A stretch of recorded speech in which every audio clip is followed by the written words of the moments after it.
exposing the hidden maps in your soul. Are you brave enough to meet your past lives? Tune in and let's go deeper.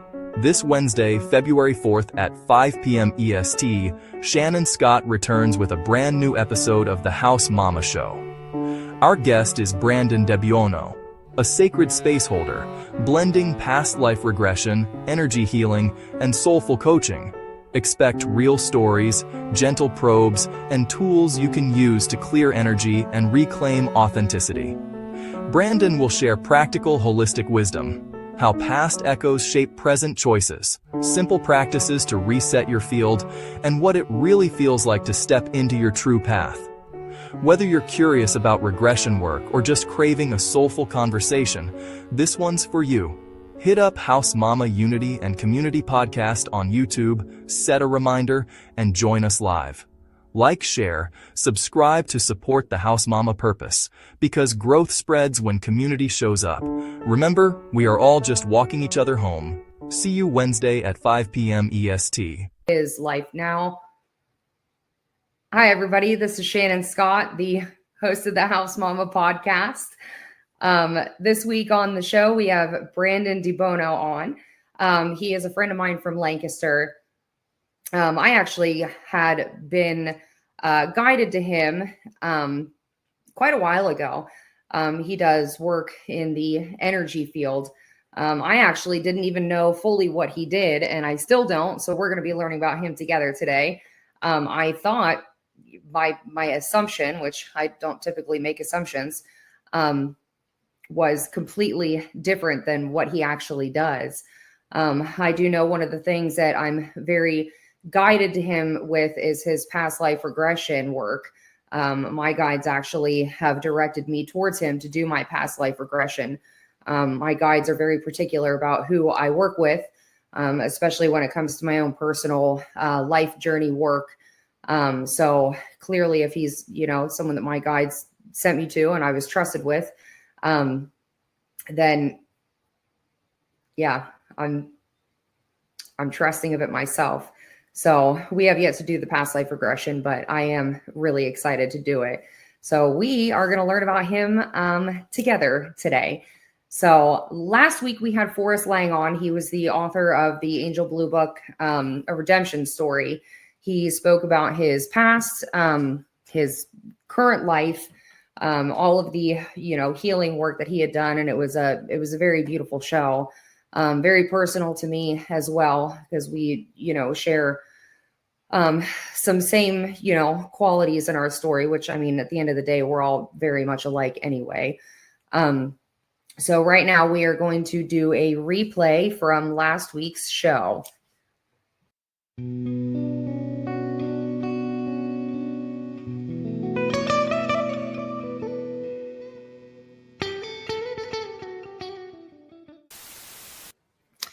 Hello, everybody. I'm Shannon Scott. I am the host of the House Mama podcast. Without further ado, I am going to introduce you guys to Forrest Lang. Hi. Hello. I'm so grateful that you're on the show. Thanks for having me. Yeah, nice absolutely. to meet everyone. I grew up in Southern California. My mother moved here when I was very young, and I was exposed to CSAM material as a very young child, was trafficked as a young child, and experienced physical, sexual, emotional abuse in my biological home. I was 16. The physical, emotional abuse and neglect had gotten so severe that person tried to take my life in a murder-suicide. And I stepped out and over the threshold of that foster home for the last time at 16, and I was on my own. Wanted to forget everything that happened. I wanted to forget about the dirty homeless teenager that I had been and just be successful. And then I entered another layer of therapy and remembering and EMDR. Yes, I did EMDR. In the process of that, I wrote Angel Blue, A Song of Redemption. Yes. And part of that, I guess, was for me. I guess everybody does those things somewhat for themselves. Mm-hmm. but I felt that it was what was happening to me and the good stuff in my life made it relevant so that it would help other people. You are loved. Mm. You are enough. You are valuable. Your life is a precious and priceless gift. The chances of your birth are about the same as winning the lottery 4 times in a row. Your life has meaning. Your story's not over. And if you're hurting, maybe just let us love you back together for a little I'm while. very grateful for you. Grateful for you too. Really. It's not saying that I'm grateful either that you experienced what you experienced. However, I didn't think that. yeah, I am. The world needs you. I appreciate Forrest. I appreciate the power that he's putting back out into the world. I appreciate the understanding that he has, not only of his own individual and personal spirituality, but of his own healing journey.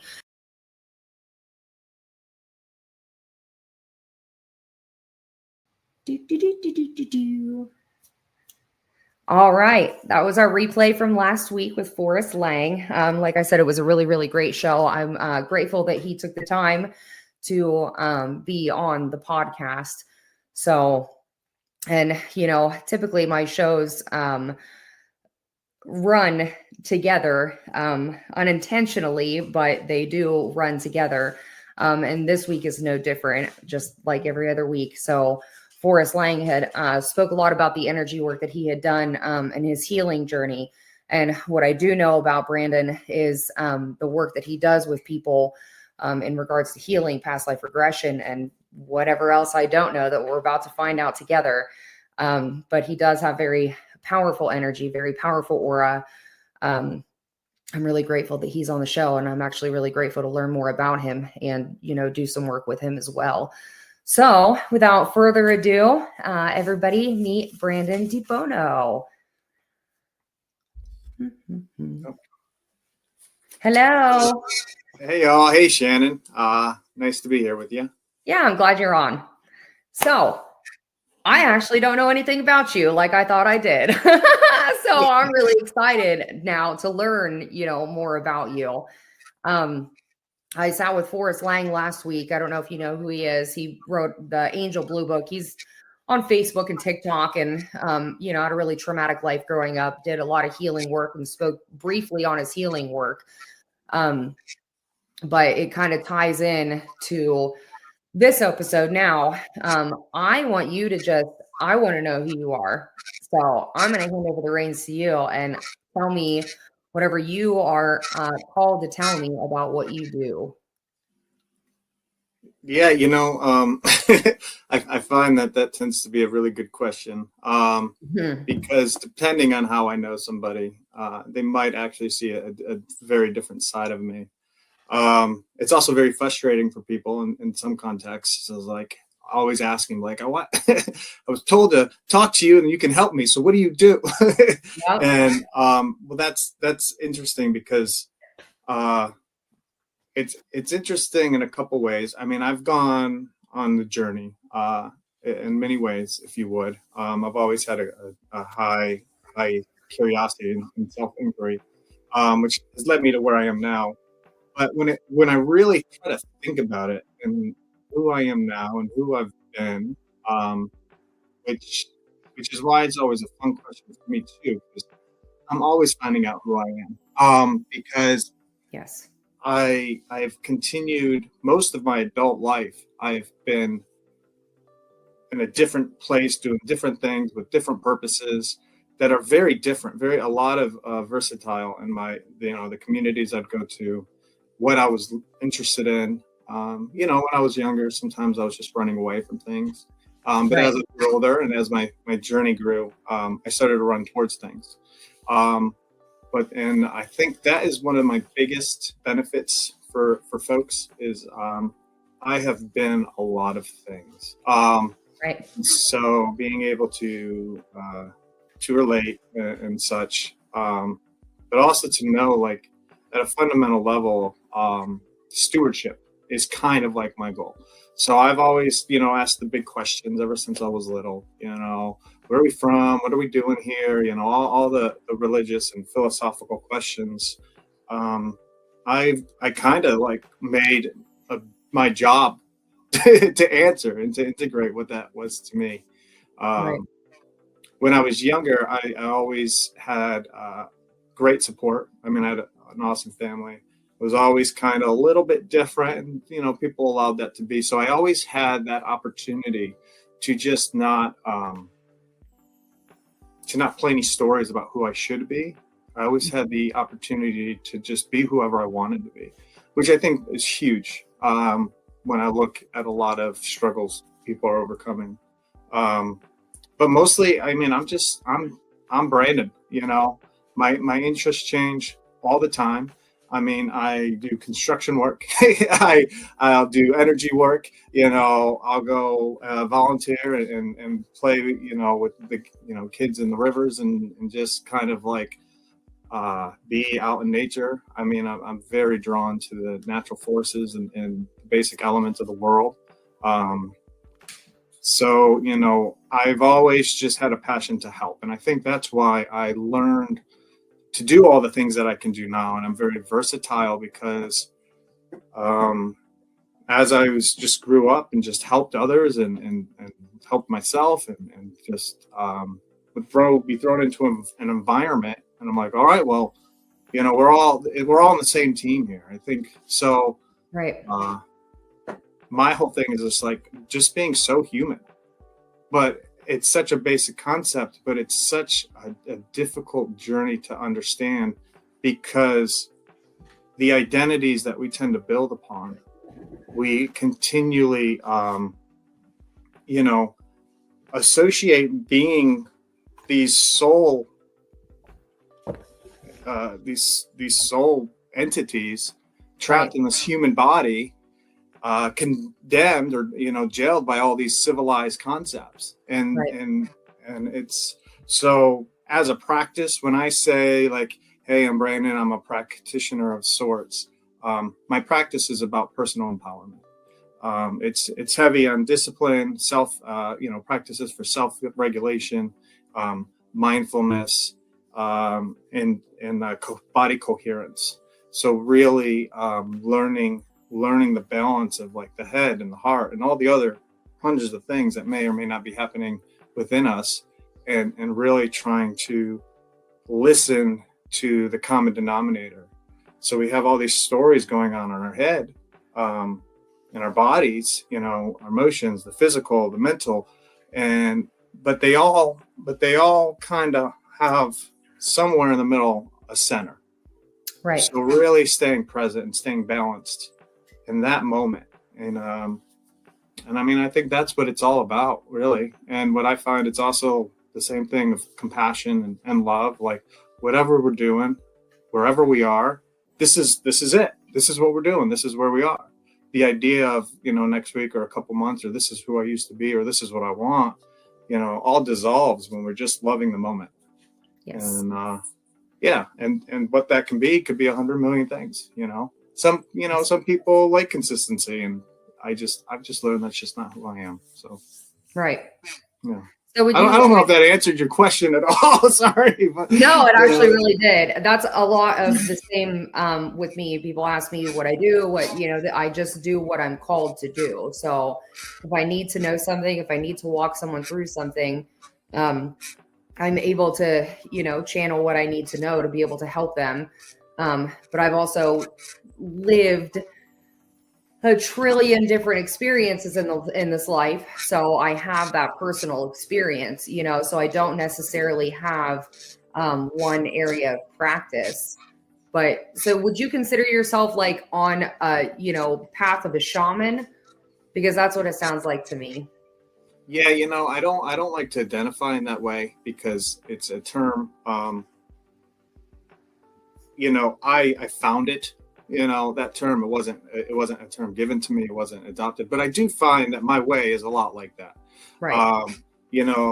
Like the way of like a bodhisattva is very kind of like a cool thing I look up to, try to be, the compassion of Christ, Yes. I just like to look at things like, these are kind of what I'm going for. And then I try to be honest about, I'm just a human in the process too, not Right. to let the ego overtake it. But stewardship is a huge one for me. I think if I'm going to put on a crown, and I found that probably about, I don't know, I was in my early 20s and I was working for somebody, and our job was to love and steward the land. Right.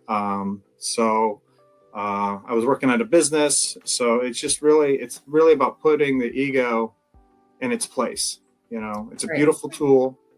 And that's been kind of my quest. Yeah. I guess as a very, very religiously guided, I guess the spiritual path, if you will, has always been a good forefront. But you've met me in my opportunity, my job to be, or the responsibility to be a father. I moved to Lancaster to be with my little man, Right. my little guru, if you will. And I'll tell you, Yeah. nothing I would have been out there looking for has humbled me and has taught me all the lessons that I've been yearning for, like having a child, Yes. So, Yes. yeah. So tell me about like the workshops that you hold. Tell me about the specific things that you, because I had mentioned in the intro that you do, past life regressions. Tell me about the specific things that you do when people approach you. When someone comes to you, what kind of things do they come to you and ask you to help them with? So as a practitioner, I've done a lot of different studies, and then some, got a few certifications. I really started my professional journey, if you will, as a massage therapist. So at the time I was doing a lot of studying health and wellness in the body, was Right. always a big interest to me. So I was always studying it, always fascinated to learn it. I had this question in me. I'm like, what I feel in my body is just so different what I hear from everybody else. And so I never accepted that. So that was my passion that drove me to continue to stay up to date, to learn all these things. And then I went to school for massage because I was like, well, if nothing else, I mean, really a massage school is just a basic handbook of having a physical body. And then through that, the doors just continue to open. I started to understand a power of touch. It was really fascinating for me to have experiences when I was just so logically trying to I was so into the anatomy and the physiology, and I was just always so mental about it. And then being able to just have these experiences with these clients and having things in my head and things like, this isn't mine. Where is this coming from? And I talk to a client does this name sound familiar? Or does this feeling sound familiar? What's going on here? And people, and just I'm like, there's something going on, Yep. So I found more. I eventually, that led me to working with Dr. Norm Shealy. I have a high respect for this man. I think he is a popular name for anybody who knows anything about doctors and Western medicine. He was also the founder of the American Medical Holistic Association. At the time, his protege, Dr. Sergey Sonin, who was recently, I think in the last couple of years, voted the #1 holistic doctor in the world. Just brilliant people. Yeah. But for me, so I'm certified with him as an advanced holistic health coach. And it really focuses a lot on just the fundamental, basic health habits, y'all. I mean, they're so easy that we just don't want to do it because mentally it's yeah, I know we want to do these things. But really, so, working on stress and pain management, who I also trained with my past life therapy, or, age regression. And then I've gotten into the energy work field. And then I've also been certified with HeartMath Institute to provide coherence. So empowered wellness is kind of my like title, if I was going to give it to somebody. What I'm trying to do is I'm trying to meet you, I'm trying to hear you, and I'm trying to assist you in finding all those answers in yourself, because that's where the power is. Because there's a sense of willingness that we really need people to go through, because otherwise they're just chasing, distracting. And so, when I work with somebody, I am vague. It's very intentional, actually. But also two things. I don't want to create the paradox. I don't want to create this paradox of session and teacher. Like, I'm just your friend, man. I'm just trying to see you for who you are, support you. And, if you're somebody I don't agree with this part of you, then we're not going to do those things together. So I really just tell everybody, I'm here, I'm your friend. A lot of the reasons I got some of the training and certifications, it's always just been my passion. Really, I'm just trying to teach myself how to, how to be empowered, how to help my own issues. Every physician and therapy and all kinds of different things, they all have their place. What's important is to help see what's going to move you forward to where you're trying to be. If you're trying to be anything at all. But, and I really appreciate your compliment for my intro. My biggest thing is I had an opportunity to live in the woods for about a year with a small community. And I got to really connect in a lot of ways. And really, the question is like, what is love was really, really important to me. And then I found how important it is, boundaries and love, how much they coexist so well together. Very much. So I was like, how can I truly love somebody? How can I truly even meet somebody if I'm carrying all these stories and these, things inside of me that are just clouding that vision? Right. And so, not that, trust me, I'm no clear like crystal beaming light in the world. I'm a sludge of all kinds of things, and I love it. I love being alive. I love the experience of life, and but it's so important for me when I am with somebody, and really I try to be present in all moments. But I'm good and bad at that. But when I meet somebody, I want to see them. I don't want to see who I want them to be. Right. And so when I meet with people, I think that in itself has been really therapeutic for a lot of folks. And I am. I'm great. I mean, I'm a great hands-on practitioner, a good energy worker. I've learned to kind of really listen to like the body's tissues and cells and the movements and stuff, and just be guided in that way.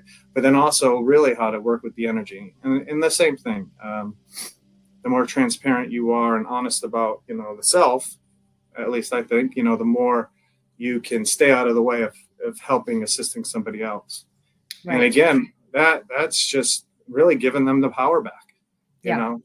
So the more transparent of a vessel that we can be, for somebody to just be in your presence and to share anything, share their story, share their, existing in front of you, however that is a type of willingness in a way. So when, no matter where you want to be in the world, if you don't think the guy next to you is somebody you would ever want to see with, the only thing we got to think is like, well, we're in the exact same moment together.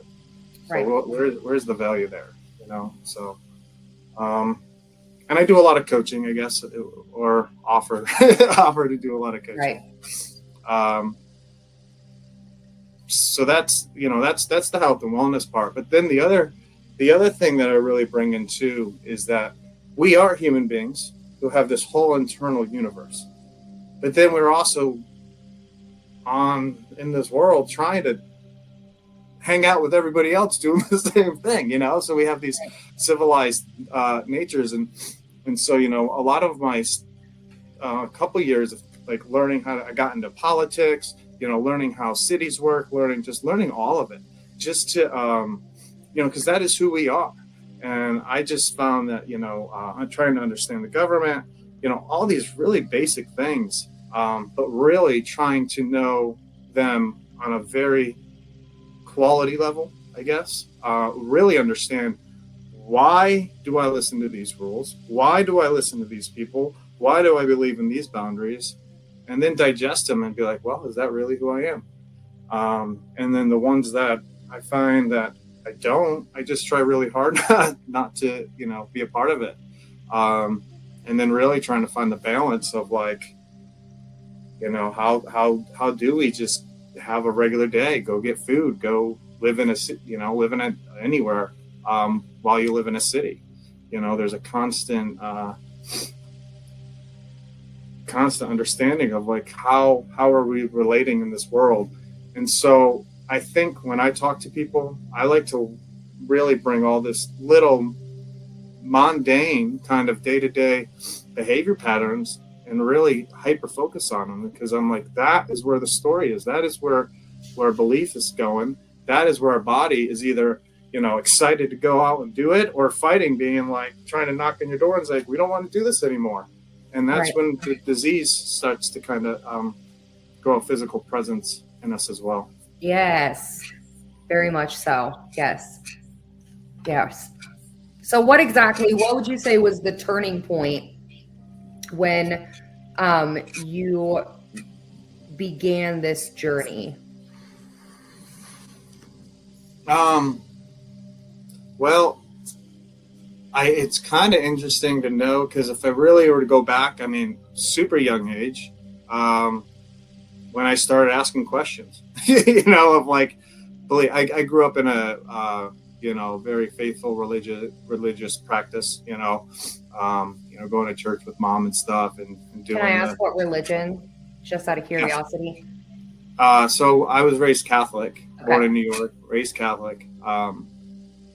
And I'll be honest, I am not, I don't identify as Catholic or even Christian, although, I love Jesus, what he meant for, but I'm very thankful for just that humbleness of like something bigger than me, like to have faith in, and to give, like, have hope, and, and then the discipline.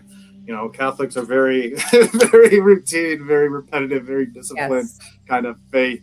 And so, in a way, by building those behaviors towards something, that something changed along the way.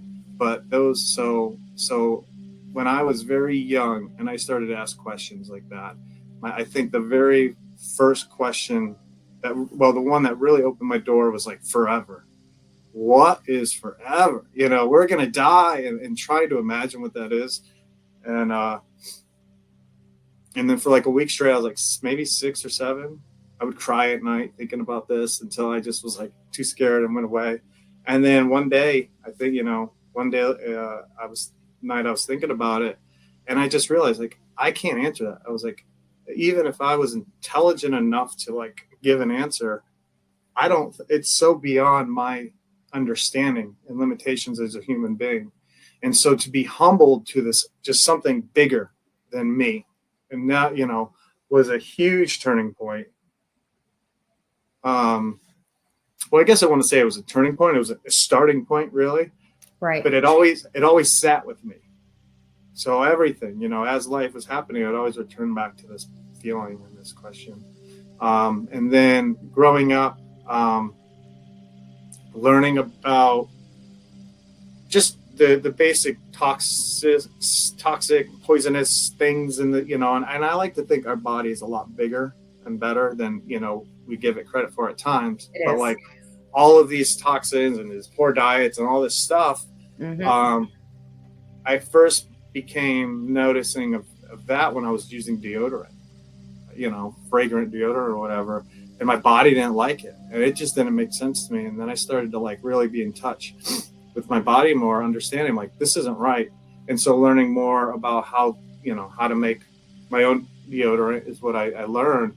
But then really going down the rabbit hole of like, what is going on with like all these things in our house, all the things that we're putting on our bodies, where is it coming from, and realizing the detachment of what I use on a daily basis to where it's from, who's making it, what are their intentions, So, that was a different journey. And then, again, just the studying of health and wellness to a point where I was like, I'm spending a lot of time and money on this. That's when I first started to go to school with massage. And since then, it was like, it just blew up. So. Yeah, once you take that first step and you have an interest in either the mind, body, or soul, eventually all three of them are going to come into your life.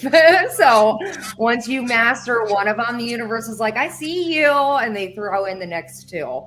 Yeah, that's how it happens. Yeah. They're like, you're not done yet. Yeah, that joke that you think just when you think you've done it all, right? Like yes, literally every time. I do that constantly. I'm like, God, I'm so glad the lessons are over. And then it's like, wham! You have something new to learn every single time. Yeah. God, I thought I knew everything. No, I really don't know everything. I know a whole lot though. Yeah, I love that.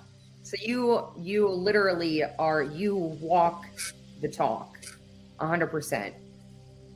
Are there things in your life still that you are working on as far as, your own?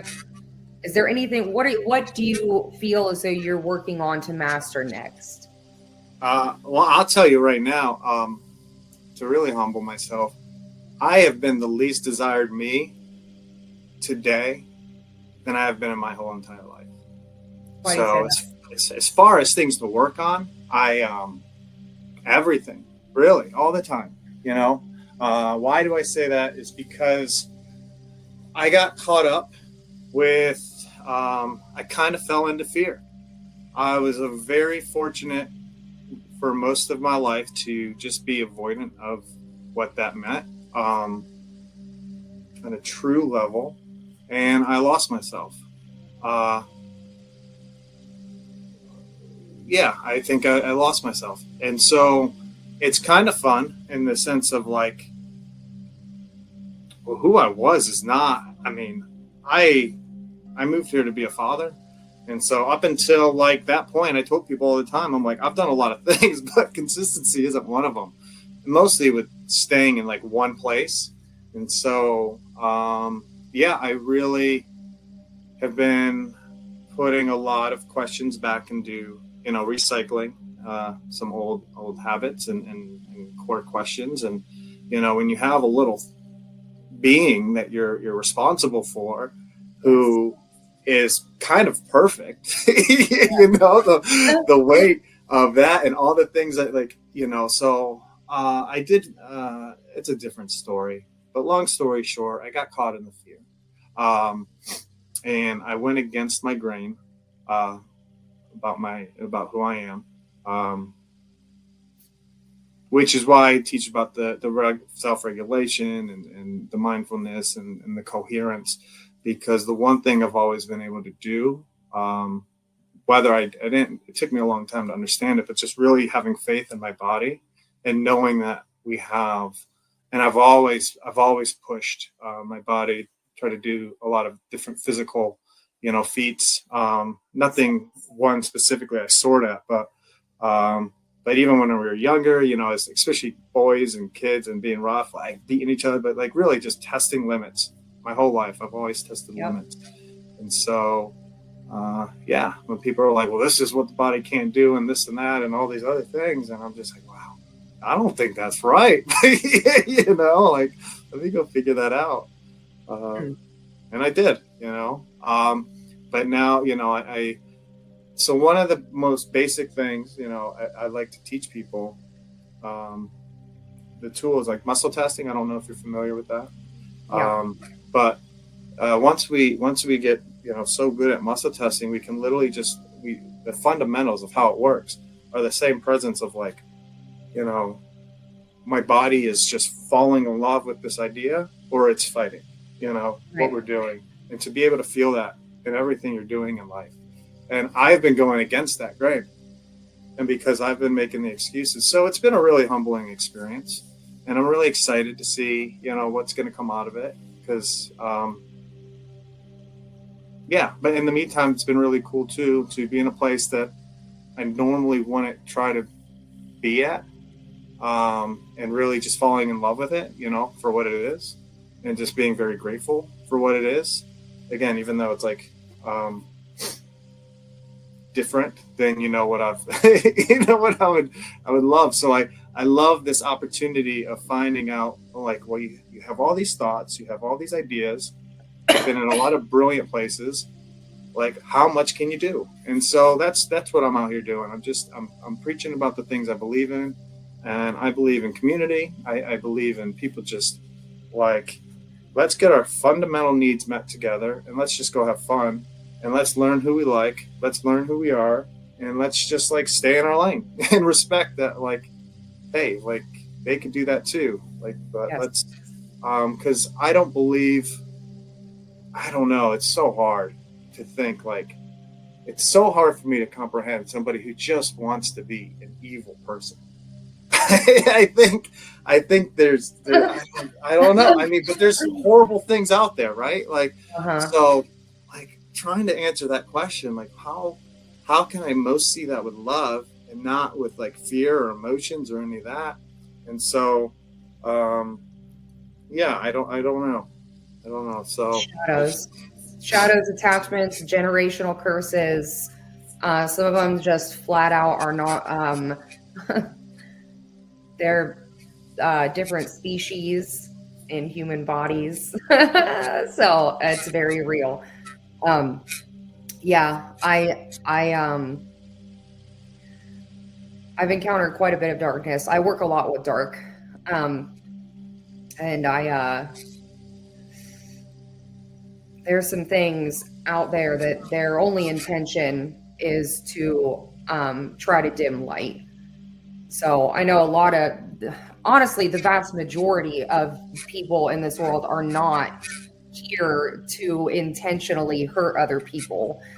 They're just stuck in, that generational trauma. It is literally given to you in utero. Or, their own shadows, their own fear. So I really feel as though a lot of people that are intentionally not good people, it comes from a place of fear. It's their own fear. A lot of fear of rejection, fear of love. People are so terrified of love. I think they really misunderstand the entire concept of what love actually is, though.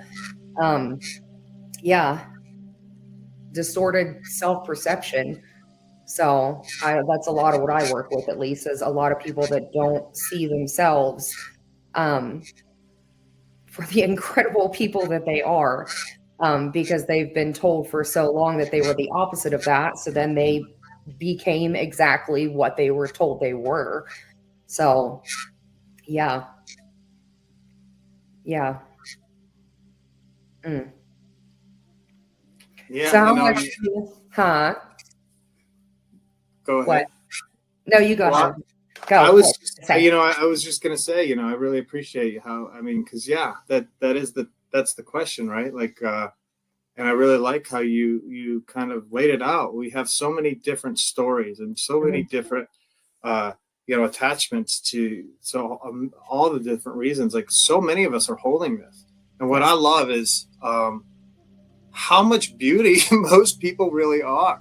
Yeah. I know if you look on and listen to a lot of like chatter, it's a lot. There's a lot of sadness, and there's a lot of fear, and there's a lot of anger and stuff that you could see. You really can't avoid it. So much depression feeling, and so, but I love how beautiful people are. Really. I had the best. Not the best time, but I just remember going to the grocery store and being so grateful. Literally this week, I was like so excited that I went to like 3 different interactions, 2 different counters, and the cash, but everybody just that day was just so excited about it and did such a good job at being their job. And I was like, wow, I love this.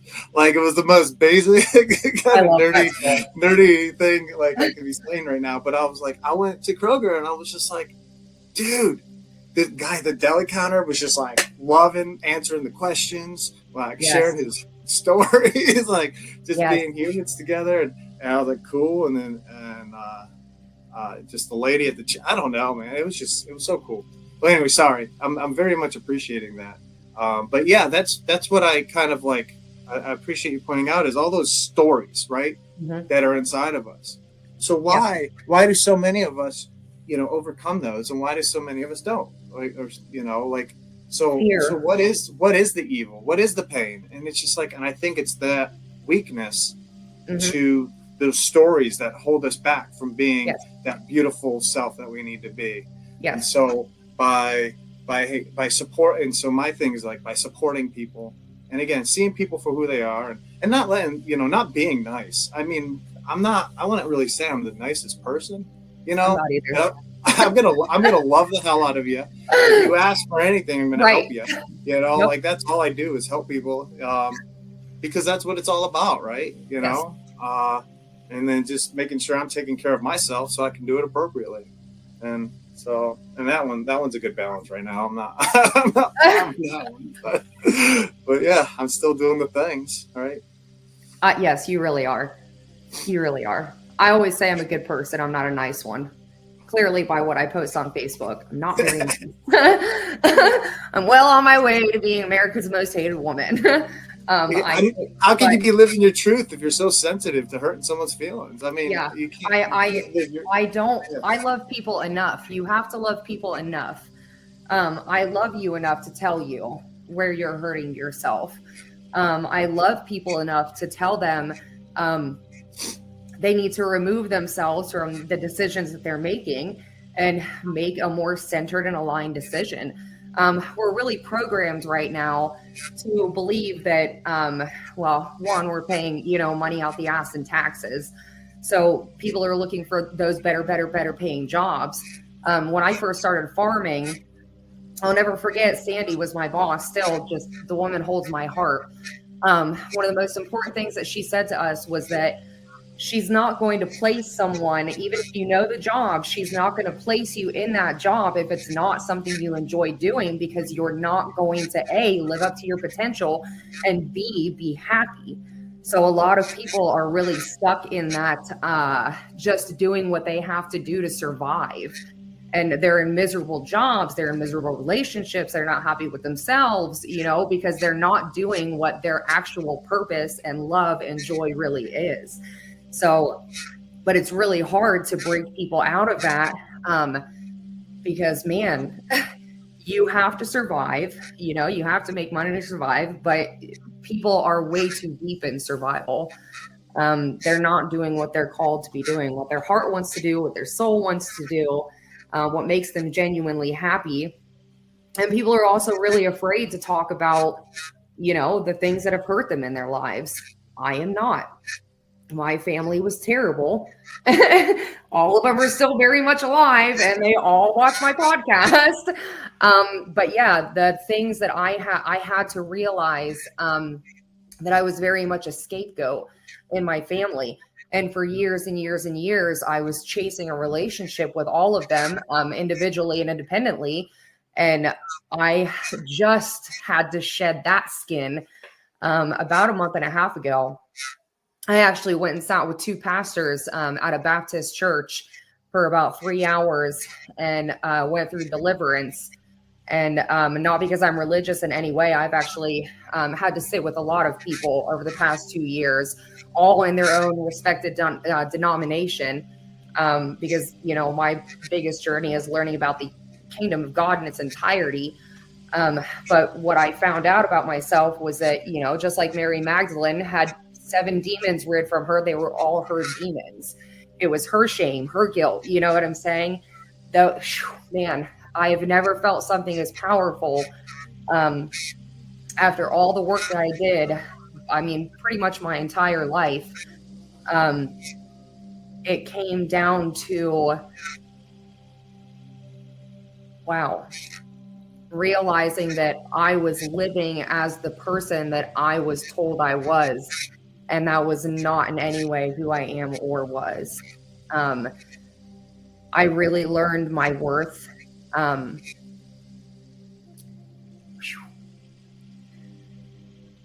It was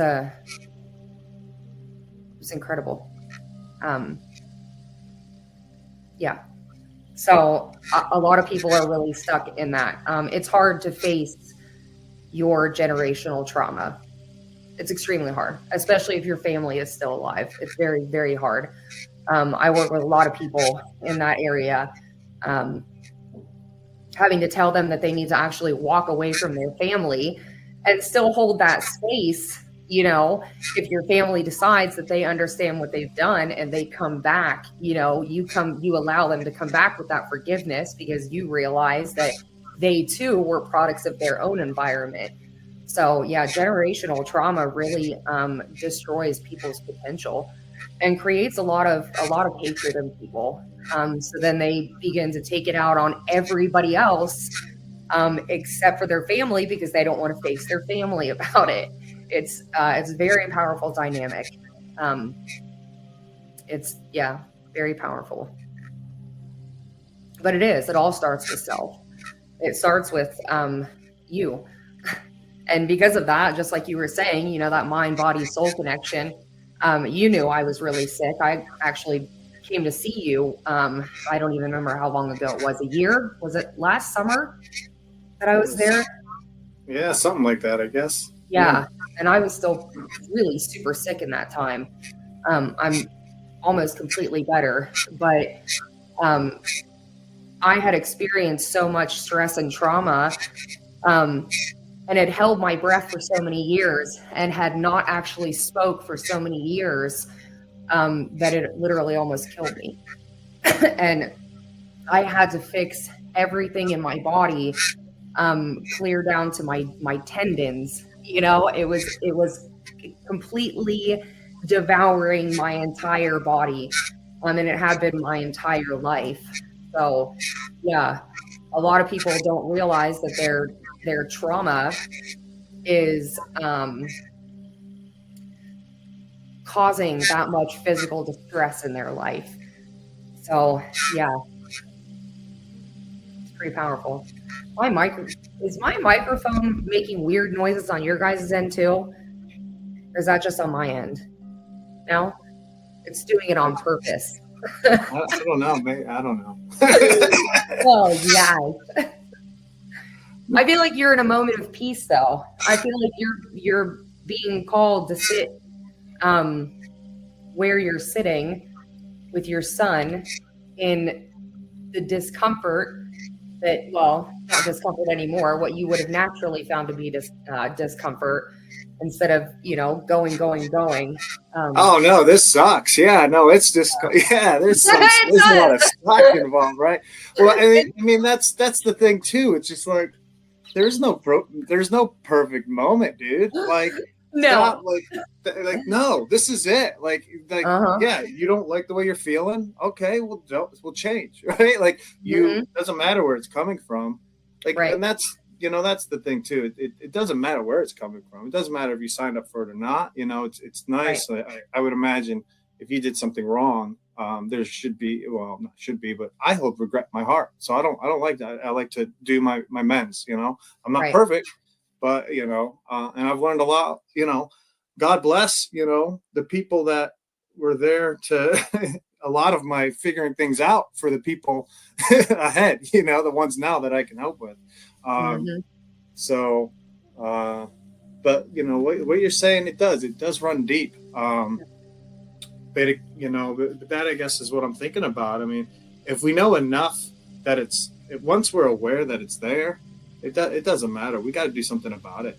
Yes. And I mean, family, geez, good luck. That's like the hardest one to deal with. You're right. Like that's what they say, or that Buddhist saying. It's like, you think you found Zen until you go home or something. It's just like, just when you think, you're the highest level, go back to your parents, but I do find that there's a way. I do think there's a balance. A lot of times, yeah, it's definitely taking space, but that's why we have to own our stuff. So we can be like, because once we're still holding on to it,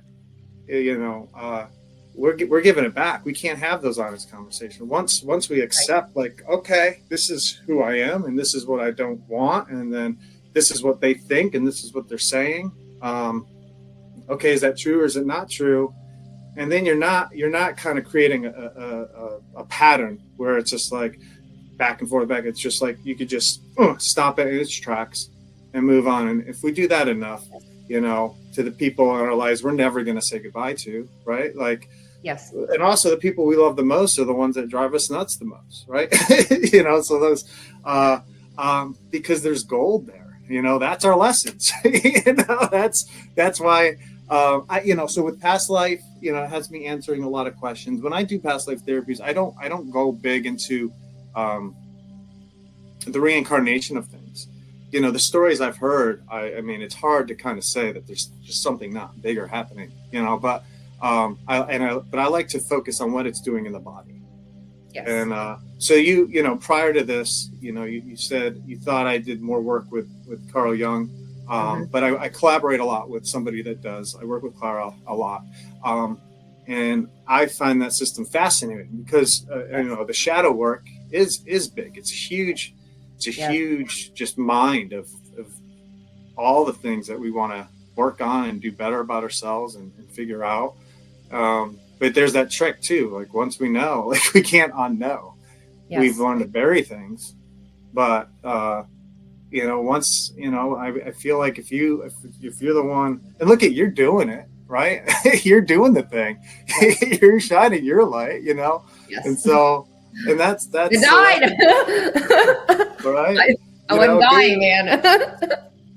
I know that much. You're doing it. You know, some of us are just trying to see things that, you know, I guess others are trying to avoid. So it's like, shit. But hey, we asked for it, right? So I guess so. You know, I don't remember this conversation, but apparently they told me it happened. No, yeah. I had to learn what I know. Yes. Okay. They're like, shh. Yeah.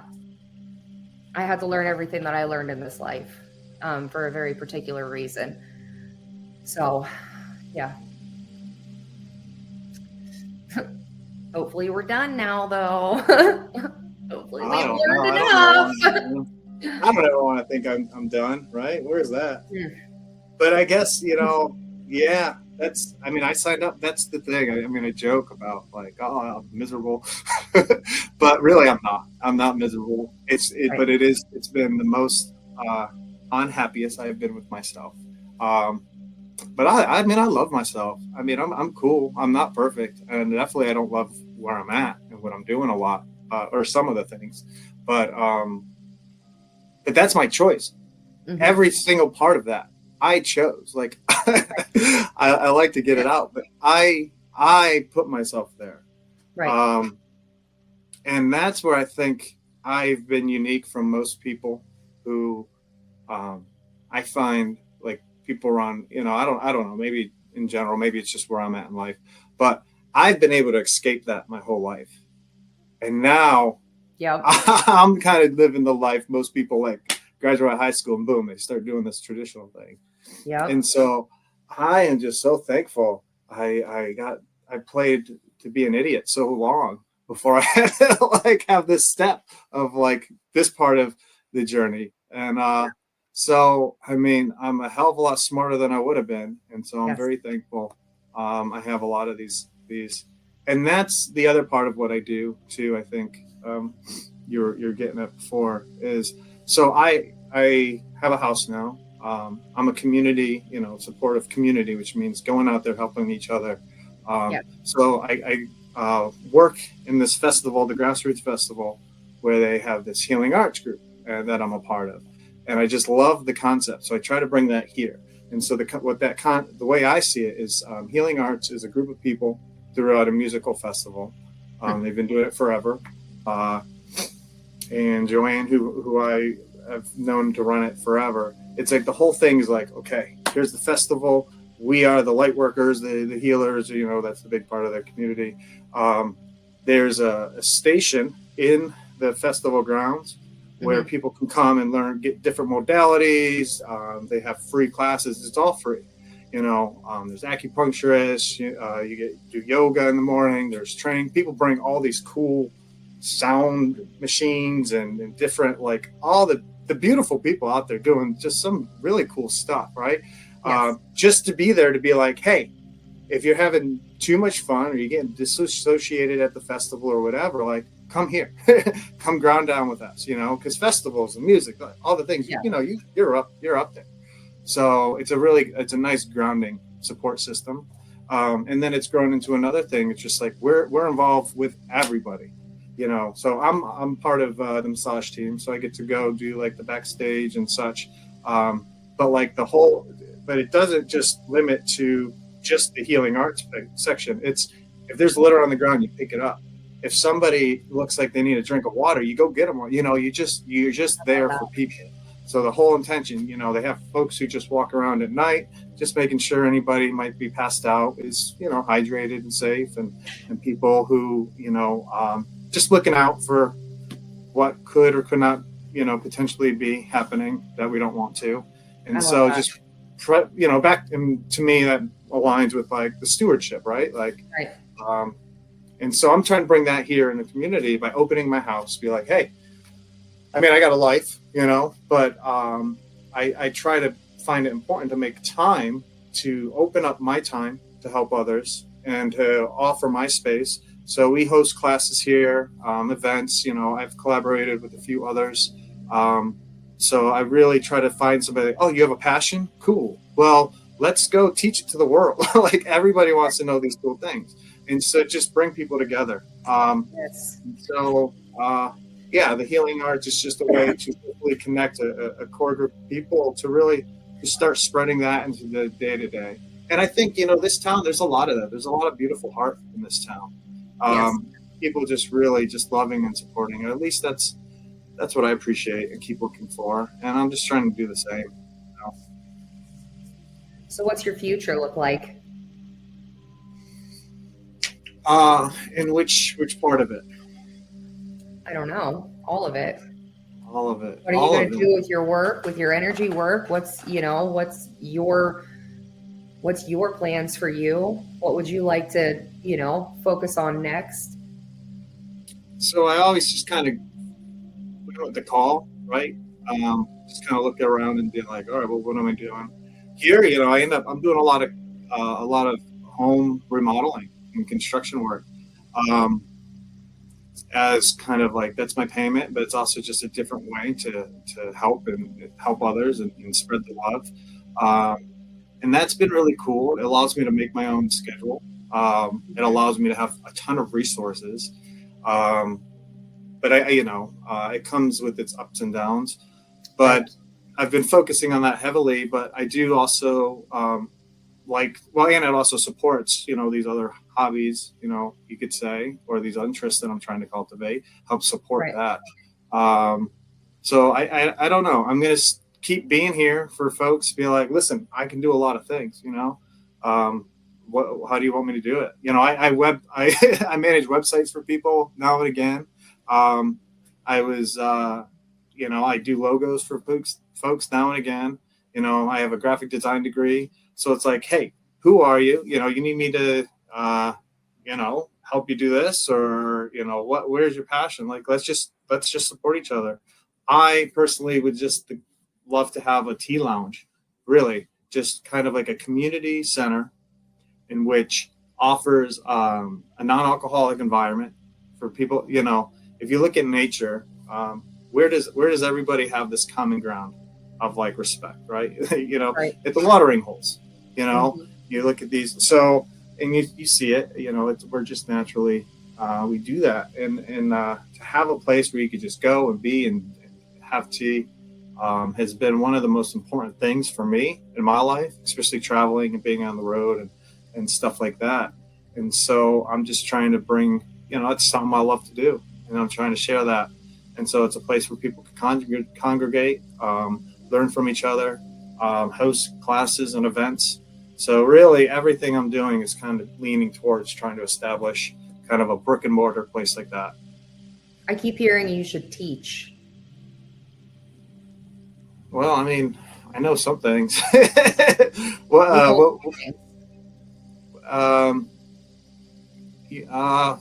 like to coach. I call it coaching. teaching would be a hard thing for me. I don't like the work that is involved with teaching. I'll be happy to sit and chat with people, but the administrative side of teaching, is that what I want to say? I don't know. I don't want to. I like to do so, like with my hands and build and create and I don't know. Who knows? Maybe when I'm older. Maybe, yeah. I just keep hearing that. I just keep hearing teach. But they tell me the same thing too. And here I am not doing it because I don't want to. Yeah, but you're still spreading the word. I mean, people. Oh yeah, I do. Coming to your podcast, they're learning. You're teaching Yeah. folks, all kinds of cool people out there doing cool things. So, I try. Yeah. I try to within my comfort zone, but it comes more from a place of let me teach you how to heal, as opposed to let me teach you. Yeah, I guess from an administrative point, where I'm sitting down and I'm actually teaching you from start to finish, so that you can then carry it on. I do more the same as you. Like it's a personal thing. Like, let me teach you how to heal. But it's always in real small chunks, just dependent on what that person is going through. But apparently I'm not doing what my guides think I should be doing. So I don't care. I will when I'm ready. So yeah, it's going to come though. There's going to come a time when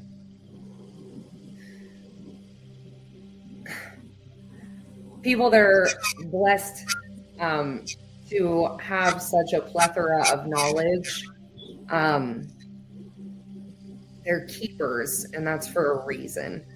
There's going to come a time when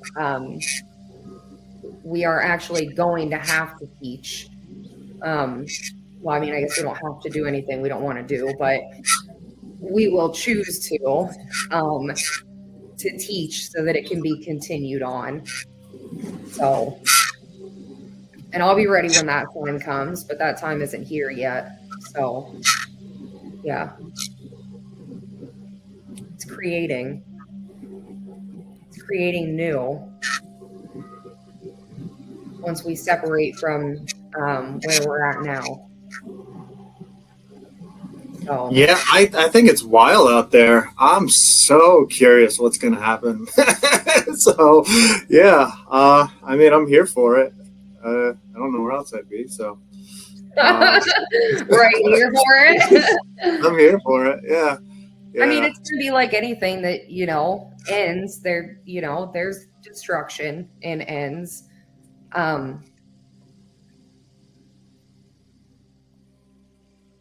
But there's new beginnings. There's always been destruction and ends. But what's coming is a very beautiful thing.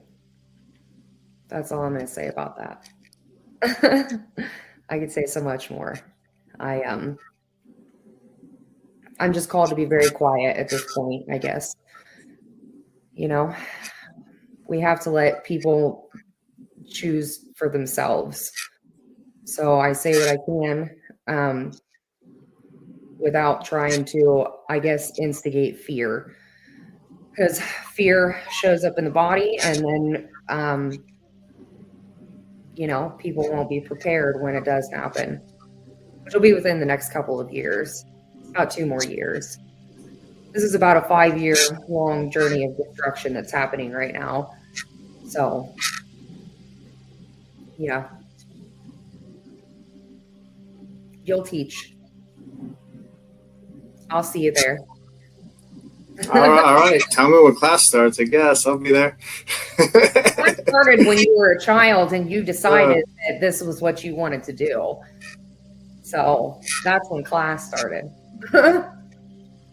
Yeah, teaching could be fun. I mean, I do. I love talking about the things I love. Like I get, that's where I kind of listen, right? We have these little reminders, and again, back to like those stories that kind of blind us throughout the day. But like when I don't like to talk a lot, but I love to talk about the things that like, oh, hell yeah. Like this, what do you got to say about this? Or so. It's because it comes from a place of genuine love. So, which is why you have always had an interest in so many different things. Sure, we can have people that teach us how to hate. We can learn the exact same information from a place of dark or light. You will learn either way. You can learn about a subject, about anything. But it best comes from someone that has a firm belief in it, the core of love, and love, there again, that word is probably the most misunderstood word. Yeah. So sure, you can teach people the same information by being mean to them about it as you can by coming to them out of, hey, I've been there, or hey, let me help you understand, or I love you enough to give you this information. You know what I'm saying? Oh, hey, here he comes. Here he comes. What? Can you guys hear me? Yeah, I can hear you. Hey, Marcus. Hello. All right. The I love when service he ain't the does best, man. I'm out here in the middle of Arizona, so I'm up here in the mountains. But I just wanted to hop on real quick because I really enjoyed this episode, and I want to say, Brandon, thank you for opening up and joining us on this series.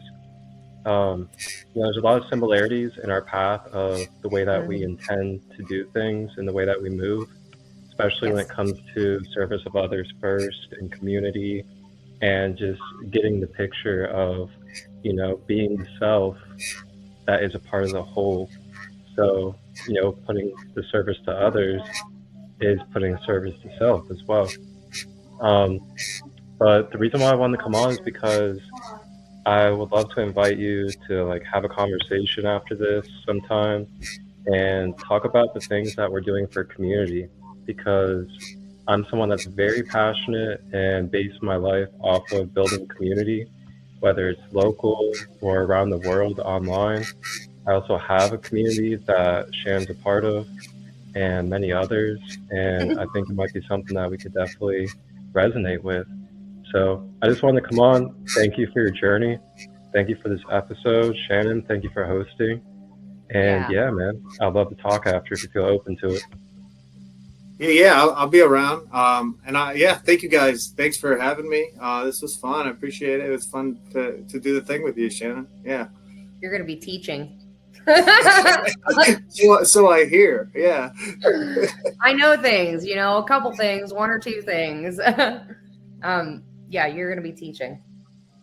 Well, I look forward to catching up with you. Well, thank you. Yeah. We need people like you. And this is going to sound very strange, but this is preparation for what's coming.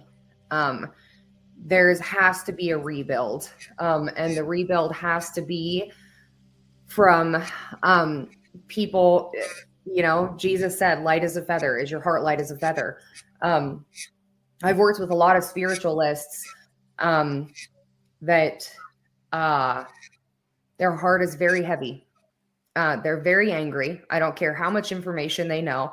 I don't care how many certifications they have. They're very angry. They're very aggressive. They're as much, you can be so open-minded that you're actually closed-minded. So they really, really do truly believe that people should be punished because they don't understand, because they don't know. They're very aggressive with people that think differently than them. And I see it a lot. There's no forgiveness. There's no understanding. They preach community, but the community is based around only like-minded individuals. And it's actually very dangerous. I've spent a considerable amount of time lately actually called to look for people that would be part of a rebuild. It was one of the things that I was told I would be doing when I came out of that surgery, which it'll actually be 2 years on February 8th since I had that surgery. So yeah, you are definitely one of the, you're preparing for that. Surprise. So you think what you want, you can sit with that. But yeah, when it does happen, and it will, we have to have people that have hearts that are light as a feather. I've said it once and I'll say it 100 times. I sat with the man that raped me, after he had some very serious medical conditions. And he had gotten a hold of me. And I spoke with him. I sat with him, from a place of complete and genuine love. And I very well could have held on to that. He offended me. You know what I'm saying? And it's not that I defend what he did, obviously, or I'm not giving that, opportunity to other people. But I understood that my heart was light as a feather in that moment, because I didn't speak to him for decades. And then he gets a hold of me, and I was immediately there, because I don't know the pain that you had gone through up into your, through your life, that then made you decide that you wanted to be a violent offender. But if you have now come to a point in your life where you realize your wrongs and you're trying to figure out how to get to a better place, yeah, I'm going to sit with you. I can help you through that. And a lot of people don't have that, ability. It takes a lot. So and I say we, but there's millions of us.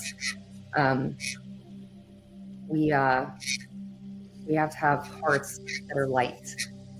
So to be able to teach, how are you going to teach a world to be in 1,000 years of peace if you don't have peace? It's just like I work with, witches. I'm a, honorary witch. People say I am a witch. I am a witch. But they call me a loving Christian.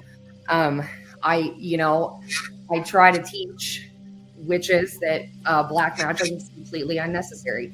Chaos magic, black magic, your gifts and your skills, by all means, the definition of a witch is the keeper of the earth, So you're supposed to be the keepers of the planet. We don't need black magic. We don't need chaos magic. And it actually does not need to continue on. There are people that carry the darkness. They're trusted with carrying the darkness. And yeah, so any idea of 1,000 years of peace is not going to come from continuing a history of violence. So yeah, you'll be teaching. Yay. Yeah, come to my classes, y'all.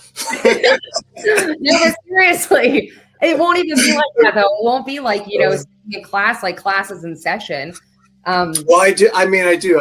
We do events and stuff all the time. And so I'm like, come on, y'all. Like, let's. No, but really, yeah, those are good. That's exactly what it's going to be too. Healing is going to be free. I don't, you know what I'm saying? There's going to come a point where we actually don't need what we think we need. We need it right now, obviously, for survival the way the world is now. But there's going to come a point when healing is going to be free. Because then it's going to come to a point where everybody is, on that same journey and capable of doing it for themselves. That's going to take a while, a couple 100 years, but we're the beginning of that. We're going to be, and like I said, there's millions of us that they're all over the world.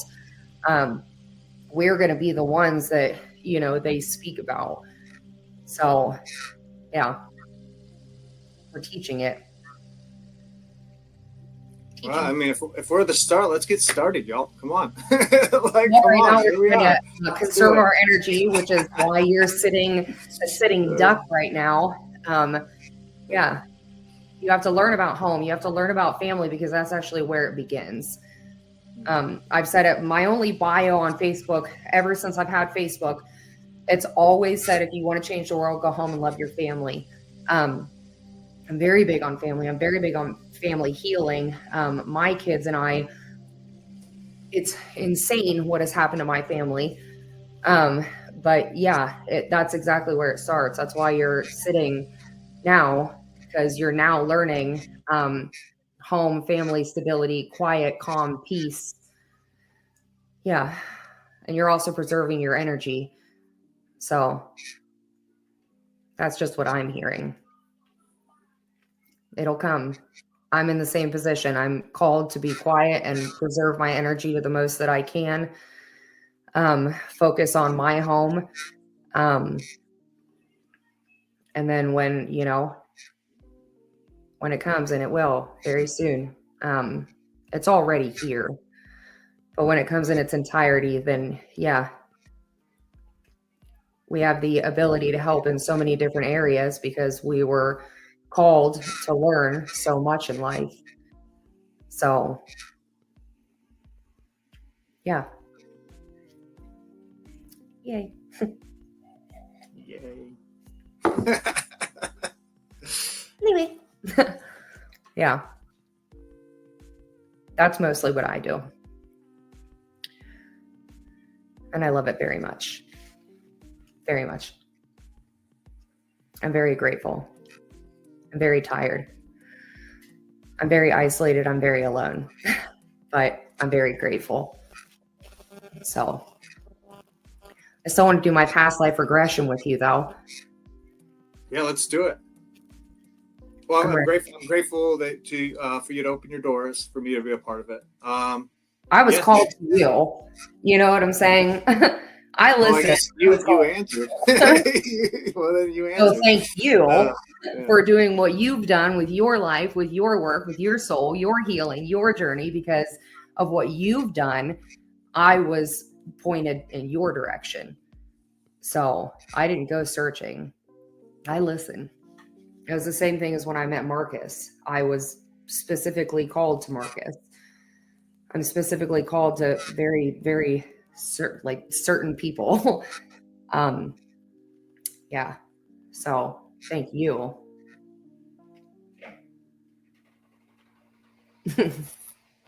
I love your humility. I really do. So what do you want to say? What's your ending want to say? Okay, bye. Shut up. Oh, come on. Everyone always gives a real heartfelt, ending. I mean, wrong. I gave my heart during all of it. Thank you for me being here. Yeah, I mean, I'm here. I'm here for it. Whatever's coming, I'm here. Yeah. I mean, if I can help anybody in any way, there's ways to find me. So, yeah, no big power punch message here. Just thanks, y'all. Humility. I appreciate you being on. I want to have you on again, though. Just so you know, because I need you to teach people. All right. Well, I guess I'll see you next time. Yeah. Yes. Thank you for coming. All right. Cool. Let's do it again. I appreciate you, man. Yep. Same. All right. Same. I'll see you later. Man, that was lovely. Yeah, like I said, I 2 years ago, almost 2 years ago, February 8th, it'll be 2 years. I've talked about it very briefly. I had my shoulder surgery. I woke up out of that surgery. And I had numerous premonitions. They've all come to fruition. But my guides told me to heal quietly, that my healers would heal me. And I had no idea what that meant at the time, but a lot of those healers that I had encountered were lessons. I had to learn discernment. I had to learn a lot. But very few of those people that I have come in contact with were people like Brandan. People that I was called to because I knew that they would benefit my life, my journey, my understanding in a completely different way. I talk a lot about, we are here for a reason. We knew that we were going to be coming here. We knew we were going to be living these lives. It's our soul's journey. And we come here with no memory. I have not been allowed to know things until it was time for me to know them.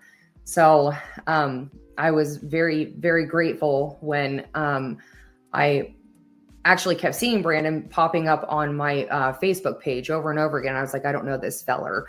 But then, it came about that he was someone that I needed to know.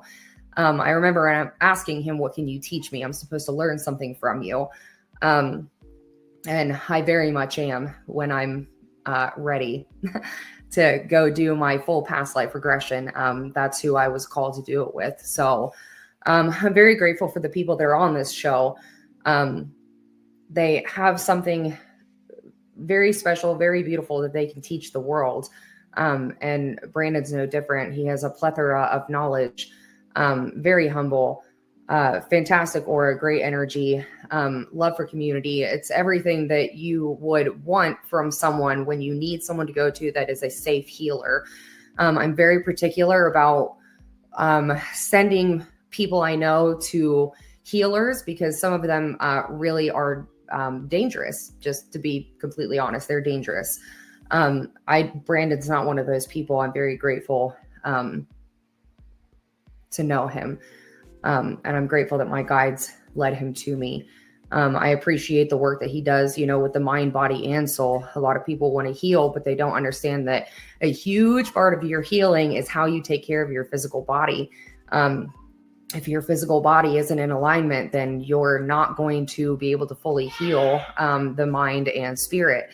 It really is the trifecta, So, and it's a lot of work.